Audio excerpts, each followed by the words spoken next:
అందరికి నమస్తే. ఉన్న ఫలంగా సడన్గా వద్దు వద్దు వద్దు పెట్టం పెట్టం పెట్టం ఇప్పుడు వద్దు రానే రావు ఎలక్షన్స్ ఎప్పుడొస్తావో నాకే తెలియదు అని మాట్లాడిన కాంగ్రెస్ లీడర్లు సడన్గా ఎందుకు వ్యూహం మార్చిండ్రు? సడన్గా ఎలక్షన్ పెట్టాలా అనే లోకల్ బాడీ ఎలక్షన్ పెట్టాలనే దూరానికి ఎందుకు వచ్చిండ్రు? నిజానికి వాళ్ళ ప్లాన్ వేరే ఉండే. జూబ్లీస్ ఎలక్షన్ పెట్టాలి, దాని తర్వాత లోకల్ బాడీ ఎలక్షన్ పెట్టాలి అనేది వీళ్ళ ప్లాన్. కానీ దీని వెనుక పెద్ద రాజకీయం నడిచింది. ఈడ మొత్తం కూడా స్కెచ్ ఎక్కడ పోతుందంటే రేవంత్ రెడ్డికే కొడుతుంది స్కెచ్. రేవంత్ రెడ్డికి ఎందుకు కొడుతుందంటే ఇదంతా హైకమాండ్ బిగించిన ఉచ్చులాగా కనిపిస్తుంది ఇది. ఎందుకంటే ఒక ముఖ్యమంత్రిని దింపాలంటే రీజన్స్ కావాలి. రీజన్స్ లేకుండా దింపడానికి లేదు. ఉన్నదే వాళ్ళకి 3 రాష్ట్రాలు. మొదలే కాంగ్రెస్ మీద ఊకే ముఖ్యమంత్రులు మారుస్తారు అనే ఒక పెద్ద ప్రచారం ఉంది. ప్రచారం కాదు, అది నిజం కూడా. బీజేపీ వాళ్ళు చాలా స్టేట్స్ ఎలక్షన్స్లో వాడినరు నినాదాన్ని. కాంగ్రెస్కి అధికారం ఇస్తే 3వ కృష్ణుడు వస్తాడు, 4వ కృష్ణుడు వస్తాడు, కాబట్టి మీరు కాంగ్రెస్కి అధికారం ఇవ్వద్దు, మేమైతే ఒక్కరినే ముఖ్యమంత్రి మీరు నడిపిస్తాం అని చెప్పి అట్లాంటి హామీలు కూడా ఇచ్చిర్రు చాలా ఎలక్షన్స్లో. కాబట్టి ఒక బలమైన రీజన్ కావాలి దింపాలంటే. ఇక రేవంత్ రెడ్డిని దింపే ప్రయత్నం చేస్తారా, దింపుతారా, అసలు దీని వెనుక ఏముంది, అసలు నిజంగానే ఎందుకు వ్యూహం మారింది, ఆ వ్యూహం వెనుక ఉన్న వ్యవహారాలంతా పరిశీలిస్తే కాంగ్రెస్ రాజకీయాలు ఏందో ఈజీగా అర్థం చేసుకునే అవకాశం ఉంటుంది. ఇది కూడా మన తెలంగాణ ప్రజలకు చాలా ఇంట్రెస్టింగ్ వార్త, అవసరమైన వార్త. మీరు సిగ్నల్ టీవీని సబ్స్క్రైబ్ చేసుకోవడానికి బలమైన కారణం, అందరినీ మనం ఎడ్యుకేట్ చేద్దాం, చైతన్యపరుద్దాం. రాజకీయాల మీద అవగాహన ఉండాలి, సామాజిక అంశాల మీద అవగాహన ఉండాలి. రేపు వచ్చే ఎలక్షన్స్లో ఎవరు ఎన్ని హామీలు ఇచ్చినా, ఎవరు వచ్చి ఏం డామికాలు పలికినా సొంతంగా కొద్దిగా ఆలోచించే అవకాశం ఉండాలనే ఉద్దేశంతోనే మనం ఈ వీడియోలు చేస్తున్నాము. కాబట్టి సబ్స్క్రైబ్ చేయండి, వీడియో షేర్ చేయండి, ఓ 10 మందిని చైతన్యపరచండి. ఇక విషయం ఏంటంటే నిజానికి కూడా ఒక్క రోజులో తేడా వచ్చింది. సరే, ఒకరోజు తేడా ఎందుకు వచ్చిందంటే ఇంటెలిజెన్స్ రిపోర్ట్ ఉంది, కాంగ్రెస్ గ్రాఫ్ పడిపోతుంది కాబట్టి పెట్టాలని. కానీ రేవంత్ రెడ్డికి ఇప్పటికీ ఇష్టం లేదంట. రేవంత్ రెడ్డి ఇప్పుడు వద్దు, మనం జూబ్లీహిల్స్ ఎలక్షన్ ముందు పెడదాం. జూబ్లీహిల్స్ది వీళ్ళు ఆపినా ఆగదు కదా, అది ఎటు తిరిగి నవంబర్ ఎండింగు డిసెంబర్ ఫస్ట్ వీక్లో ఎలక్షన్ జరుగుతుంది. ఉప ఎన్నిక, మాగంటి గోపినాథ్ చనిపోయింది కదా, ఆ ఎలక్షన్ జరగాలి. అది జరిగిన తర్వాత మనం లోకల్ బాడీకి పోదాం. ఏంది రేవంత్ రెడ్డి ప్లాన్ ఏంది దీనిలో అంటే, రేవంత్ రెడ్డికి చాలా ప్రమాదం ఉంది ఇక్కడ ఈ ఎలక్షన్తోన. ఈ జూబ్లీహిల్స్ ఎలక్షన్ ఏంది, సింగిల్ ఎలక్షన్.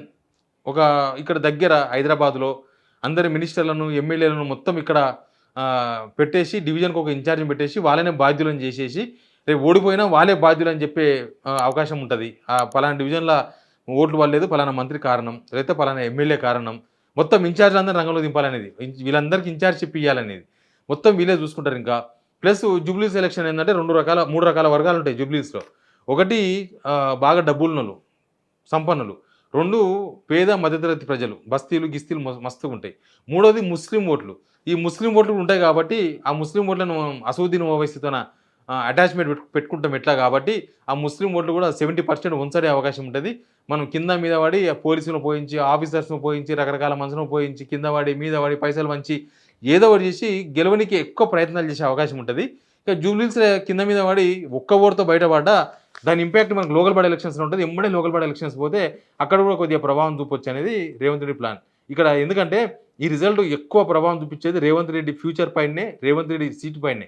కానీ ఇప్పుడు ఏం చేసిండ్రు, ఇప్పుడు ఇంటెలిజెన్స్ రిపోర్ట్ అది నిజం, ఇంటెలిజెన్స్ వాళ్ళే చెప్పాల్సిన అవసరం లేదు, అది జనాలకు అందరికీ తెలుసు. కాంగ్రెస్ గ్రాఫ్ రోజు రోజుకు డౌన్ అవుతుంది, ఎంత లేట్గా పెడితే అంత నష్టం అనేది. అయితే హైకమాండ్ అస్త్రం ఉంది దీనిలో సైలెంట్గా హైకమాండ్ తన పని చేస్తుంది, తన పని తాను చేస్తుంది. ఇప్పుడు మిగతా మినిస్టర్స్ మొత్తం ఇప్పుడు దీనిలో ఉండొచ్చు, రేవంత్ రెడ్డి కాగా ఒక 14 మంది మినిస్టర్స్ ఉండొచ్చు. కానీ సీనియర్ మినిస్టర్స్, హైకమాండ్కు అనుకూలంగా ఉండే మినిస్టర్స్ మొత్తం కూడా వాళ్ళే డిసిజన్ ఫ్యాక్టర్. ఇప్పుడు సీతక్క ఎలక్షన్ పెట్టమంటే పెట్టుడు, సీతక్క వద్దంటే పెట్టే అవకాశాలు లేవు రేవంత్ రెడ్డి మనుషులు కాబట్టి. ఆమె కొండా సురేఖ ఎలక్షన్ వద్దు అంటే ఆగిపోయే పరిస్థితులు ఉండవు. ఇక్కడ డిసిజన్ ఫ్యాక్టర్స్ మొత్తం కూడా మినిస్టర్స్, ఉత్తమ్ కుమార్ రెడ్డి, బట్టి విక్రమార్క, శ్రీధర్ బాబు ఇట్లాంటి సీనియర్ వీళ్ళు తీసుకునే డిసిజనే ఫైనల్. రేవంత్ రెడ్డికి ఇష్టం లేకపోయినా లోకల్ బాడీ ఎలక్షన్ పెట్టాలని వీళ్ళందరూ ఒత్తిడి పెంచిర్రు. ఇంకా ఫైనల్ డిసిషన్ తీసుకోలే. ఇంకా రేవంత్ రెడ్డి గుట్కు మిట్కు ఏ క్షణమైనా ఆపేయచ్చా, మనం ఏ క్షణమైనా మనం ప్రయత్నం చేయొచ్చా అనే ప్రయత్నాలు ఉన్నాడు. వీళ్ళందరూ కూడా ఎవరి ఆధ్వర్యంలో పనిచేస్తున్నారు వీళ్ళంతా అంటే హైకమాండ్ అండర్లో ఉన్నారు వీళ్ళంతా. రేవంత్ రెడ్డి హైకమాండ్ అండర్లో ఉన్నాడు కానీ టచ్ మీ నాట్, అంత విశ్వాసపాత్ర నాయకుడుగా కాదు. వీళ్ళంతా రోజువారీ యాక్టివిటీ ఎప్పుడు చెప్తూ ఉంటారు. మీనాక్షి నటరాజన్కి చెప్తూ ఉంటారు, మీనాక్షి నటరాజన్ ఇక్కడ వ్యవహారాలు ఢిల్లీకి చెప్తూ ఉంటారు, ఢిల్లీలో ఏం జరుగుతుందో వీళ్ళకి చెప్తూ ఉంటుంది ఆమె, వీళ్ళు ఇక్కడ ఏం జరుగుతుందో ఢిల్లీకి డైరెక్ట్గా చెప్తూ ఉంటారు. ఇవన్నీ రెగ్యులర్గా జరిగే ప్రాసెస్. వీళ్ళు ఢిల్లీకి ఏం చెప్తారని అనుమానమే కదా రేవంత్ రెడ్డికి. ఆ అనుమానంతోనే ఫోన్ ట్యాపింగ్. రేవంత్ రెడ్డికి ప్రత్యర్థులు కేసీఆర్, కేటీఆర్ వీళ్ళు కాదు. సొంత పార్టీలోనే. రేపు జూబ్లీ రేపు లోకల్ బాడీ ఎలక్షన్స్ ఓడిపోయినాక, జూబ్లీ హిల్స్ ఓడిపోయినాక రేవంత్ రెడ్డిని దింపాలని చెప్పే వాళ్ళు వీళ్ళే. వాళ్ళు కాదు. కేసీఆర్, కేటీఆర్, హరీష్ రావు వాళ్ళు కాదు. బీజేపీలు కూడా కాదు. బీజేపీలు కాపాడాలని చూస్తారు. అవసరమైతే రేవంత్ రెడ్డి ఉండాలి. రఘునందన్ లాంటి వాళ్ళు అయితే రేవంత్ రెడ్డి ఇంకో 10 ఏళ్ళు ఉంటే ఇంకా మనం వెలుగొందొచ్చు. ఇంకా మనకు బీజేపీ గవర్నమెంట్ రాకపోయినా సరే రేవంత్ రెడ్డి ఉంటే మనోడు ఉన్నట్టే, మనం ఉన్నట్టే అనే ఫీలింగ్లో బీజేపీలో కొంతమంది ఎంపీలు ఉన్నారు. కొంతమంది ఎంపీలు మనకు ఓపెన్గానే మాట్లాడుతున్నారు చాలామంది రేవంత్ రెడ్డి తీసుకున్న నిర్ణయాలకు. కాబట్టి ఈ లోకల్ బాడీ ఎలక్షన్స్ పెట్టాలి అనేది హైకమాండ్ డిసిజన్. వీళ్ళ డిసిజన్ కాదు. హైకమాండ్ చెప్పినట్లుగానే లోకల్ బాడీ ఎలక్షన్స్ పెట్టాల్సిందే. రేవంత్ రెడ్డి వద్దు అన్న కూడా ఇప్పుడు ఆగే పరిస్థితులు కూడా లేవు, కనిపిస్తలేవు. మొత్తం సెటరైజ్ చేస్తూ ఉన్నారు. కాబట్టి ఈ లోకల్ బాడీ ఎలక్షన్ పెట్టాల్సిందే. ఏంటి ఇక్కడ రేవంత్ రెడ్డిని ఫిక్స్ చేసే ముచ్చట ఏంటంటే, ఒకటి లోకల్ బాడీ ఎలక్షన్స్లో ఇప్పుడున్న సిచ్యువేషన్లో కూడా అనుకున్నమైన ఫలితాలు రావు. 50-50యో, 50-60యో, 40-60యో, 60-40యో డిఫరెన్స్ ఉంది. వీళ్ళు అనుకున్నంత వన్ సైడ్ ఓటింగ్ జరిగే అవకాశాలు లేవు. అసలు ఎట్టి పరిస్థితుల్లో లేవు.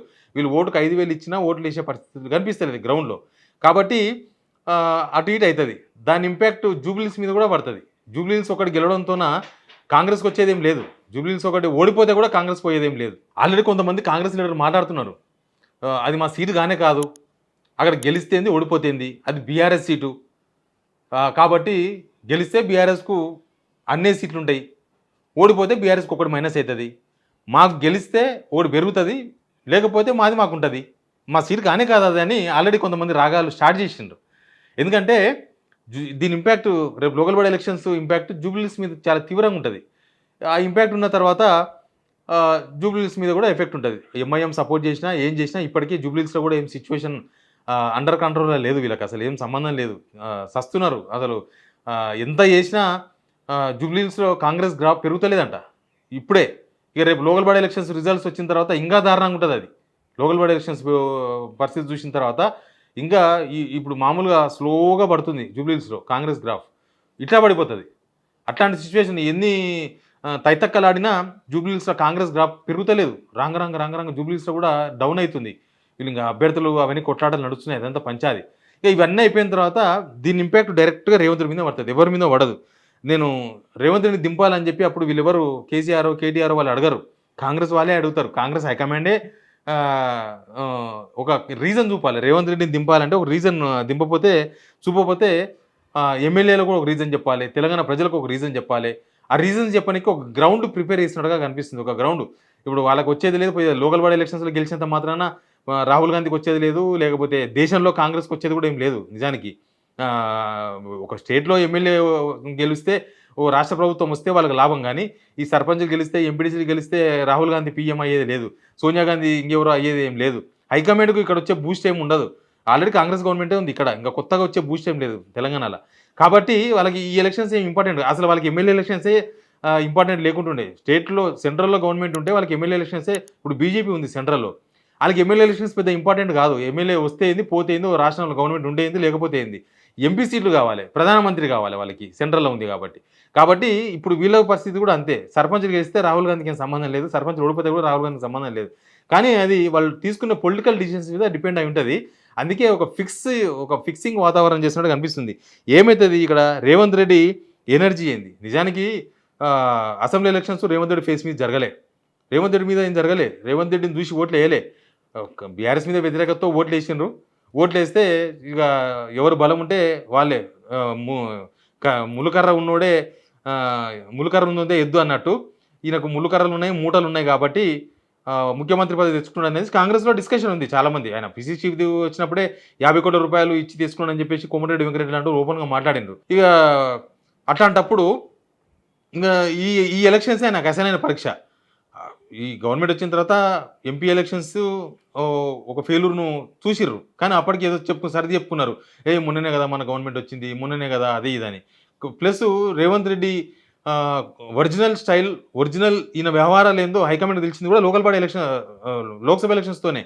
అక్కడనే ఈయన వీళ్ళతో కుమ్మక్కయ్యి క్యాండిడేట్లను మార్చి డూప్లికేట్ సర్వేలు పెట్టి 12 సీట్లు వచ్చి అక్కడ 8 సీట్లు తీసుకొచ్చే కుట్ర జరిగింది అనేది వాళ్ళు 3 మెన్ కమిటీ చేసి వాళ్ళు తెలుసుకునేది, అది కూడా వాళ్ళ ఇంటర్నల్ సర్వేనే అది కూడా. కాబట్టి ఆ తర్వాతనే రేవంత్ రెడ్డి బుద్ధి ఏందో హైకమాండ్కు కొంచెం అర్థమైంది. అప్పటి నుంచి ఈ డిస్కసింగ్ నడుస్తుంది. దూరం పెట్టడము, లేకపోతే పలకరించకపోవడము, రకరకాల వ్యవహారాలు నడుస్తుంటా మీనాక్షి నటరాజన్ తీసుకొచ్చి పెట్టడము మీద ఇట్లాంటివన్నీ కూడా ఇక్కడ ఉన్న సీనియర్లకు వాల్యూ ఇవ్వడం. అంతకుముందు సీనియర్లకు వాల్యూ లేదు.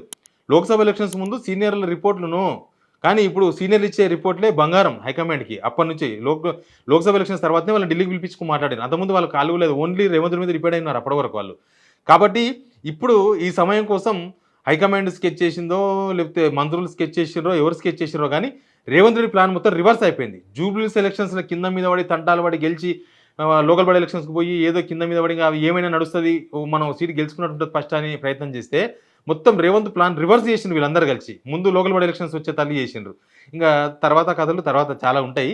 ఏం జరుగుతుందో తెలియదు కానీ ఈయన అనుకున్న ఒకటి ప్లాన్ చేస్తే మొత్తం క్యాబినెట్లో ఒకరిద్దరు మినిస్టర్స్ తప్ప మిగతా వాళ్ళందరూ కూడా లేదు లోకల్ బాడీ ఎలక్షన్ పెట్టాల్సిందే అని వాళ్ళందరూ కూడా ప్రెషర్ పెట్టేసి డిసైడ్ అయిపోయినారు. ఈ ఎలక్షన్ కనుక వాయిదా చేస్తే కాంగ్రెస్ మీద తీవ్రమైన వ్యతిరేకత ఉందని, ఎఫెక్ట్ పడుతుంది, కాంగ్రెస్ పార్టీ పరుగు పోతుంది అని హైకమాండ్ పేరు చెప్పి ఎలక్షన్స్కు రెడీ చేసిండ్రు. ఏం జరుగుతుందో చూద్దాం. ముందు జరిగే పరిణామాలు మన కళ్ళ ముందునే జరుగుతాయి కాబట్టి ప్లీజ్ సబ్స్క్రైబ్ సిగ్నల్ టీవీ.